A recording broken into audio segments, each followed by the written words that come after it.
تبرد و ابدا عزاداران مظلومان کربلا، نوجوانان مظلومان کربلا، پوری دنیا لباس عزا پہن کر عزاداری کے اس برنامے کو مکمل کر آج اس مقام تک پہنچی ہے۔ حسین ابن علی علیہ السلام جو کہ نواز رسول پیغمبر اسلام حضرت محمد مصطفیٰ صلی اللہ علیہ وآلہ نواز رسول امام حسین علیہ السلام نے میدان کربلا میں سن 61 ہجری میں اپنے 71 ساتھیوں کے ساتھ اپنی جان راہ خدا میں پیش کی اور سن 61 ہجری میں راہ خدا میں اپنی جان قربان کر زمانے کو بتلایا ہے کہ کربلا یا امام حسین سے تعلق ہر اس انسان کا ہوگا جس کے دل میں انصاف پسند دل ہوگا۔ امام حسین نہ کسی مذہب کے ہیں، نہ کسی قبیلے کے ہیں، نہ کسی انجمن کے ہیں۔ امام حسین علیہ السلام نواز رسول ہر اس انسان کے ہیں کہ جس کے دل میں انصاف پسند دل ہوگا۔ ہم نے یہ کب کہا کہ ہماری ہے کربلا، حق بات تم کہو تو تمہاری ہے کربلا۔ سرکار حسین ابن علی علیہ السلام جس کے دل میں بھی انصاف پسند دل ہوگا، امام حسین سے محبت کرتا ہوگا۔ چنانچہ اسی یو پی میں داس فیروز آبادی ایک شاعر ہیں، وہ امام حسین علیہ السلام کو مد نظر رکھتے ہوئے خراج عقیدت پیش کرتے ہیں اور کہتے ہیں، داس فیروز آبادی جو کہ پنڈت تھے اور کہہ رہے تھے امام حسین علیہ السلام کو مد نظر رکھتے ہوئے، کہتے ہیں کہ تم نہ کر پائے کبھی ذکر حسین، تم نہ کر پائے کبھی ذکر حسین، تم سے قرآن سنبھلتا ہی نہیں، تم سے قرآن سنبھلتا ہی نہیں، ذکر شبیر کو ایسے سمجھو ایک سورج ہے جو کہ ڈھلتا ہی نہیں۔ اور امام حسین علیہ السلام کے سلسلے میں داس فیروز آبادی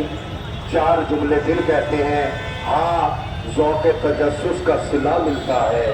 ہاں مسجد مقصد کا پتہ ملتا ہے، شبیر تو ہے رہنمائے برحق، شبیر کو ڈھونڈو تو خدا ملتا ہے۔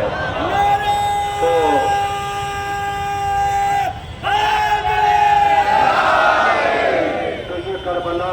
اور کربلا میں امام حسین علیہ السلام نے قربانیاں دے کر پورے زمانے کو بتایا ہے اور پوری دنیا کو بتایا ہے کہ اس کربلا کے پرچم کے نیچے اور اس کربلا کے سائے میں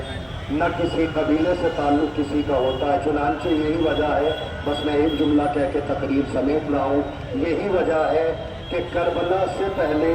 جو شہدائے کربلا تھی امام حسین علیہ السلام کے، اگر آپ ان کو پڑھیں تو تاریخیں بتلاتی ہیں کہ جون کے آگے غلام لکھا جا رہا تھا، ان کے آگے ان کا قبیلہ لکھا جا رہا تھا، حبیب کے آگے حبیب کا قبیلہ لکھا جا رہا تھا، مگر جیسے ہی شہدائے کربلا نے اپنی قربانیاں میدان کربلا میں امام حسین کو دی، اب کسی قلم میں اتنی طاقت نہیں ہے کہ جو جون کے آگے غلام لکھ سکے، ان کے آگے اس کا قبیلہ لکھ سکے، حبیب کے سامنے اس کا قبیلہ لکھ سکے۔ اب تمام شہدائے کربلا کا ایک ہی مذہب ہے، ایک ہی قبیلہ ہے اور وہ ہے شہدائے کربلا۔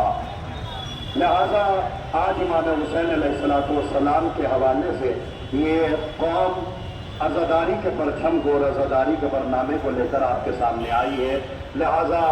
اس آواز کو جہاں تک جانا چاہیے وہاں تک یہ آواز جا رہی ہے۔ تو میں یہ جملہ کہنا چاہ رہا ہوں کہ امام حسین علیہ السلام کا تعلق ہر انصاف پسند دل سے ہے، اور یہی وجہ ہے کہ امام حسین علیہ السلام کی زیارت کے لیے عراق میں صرف شیعہ ہی نہیں جاتے، باقاعدہ موبائل آپ کی جیبوں میں موجود ہے، آپ تحقیق کر سکتے ہیں کہ امام حسین علیہ السلام کی زیارت کے لیے کربلا میں باقاعدہ شیعہ بھی جاتے ہیں، اہل سنت بھی جاتے ہیں، عیسائی بھی جاتے ہیں اور ہمارے ہندو بھائی بھی جاتے ہیں۔ یہ سب اس لیے جا رہے ہیں کہ ان کا تعلق امام حسین سے ہے اور امام حسین کا تعلق انسانیت سے ہے۔ چنانچہ